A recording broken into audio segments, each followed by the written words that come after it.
தமிழக கூலி தொழிலாளர்கள் செம்மரங்களை கடத்துவது தொடர்பாக ஆந்திர வனத்துறையினர் வெளியிட்டுள்ள சிசிடிவி கேமரா காட்சிகள் பல்வேறு சந்தேகங்களை எழுப்பியுள்ளன. இந்த வீடியோ காட்சியில் சில தொழிலாளர்கள் மரங்களை வெட்டி கடத்துவது போன்றும் அவற்றை வரிசையாக கொண்டு லாரி ஒன்றில் ஏற்றுவது போன்றும் காட்சிகள் இடம்பெற்றுள்ளன.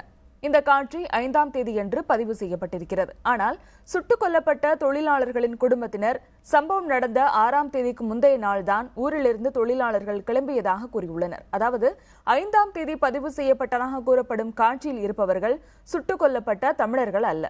மேலும் நடுக்காட்டில் நடந்ததாக கூறப்படும் துப்பாக்கிச்சூடு சம்பவத்தில் எப்படி சரக்கு ரயில் செல்கிறது என்பதும் பல்வேறு வினாக்களை எழுப்பியுள்ளது.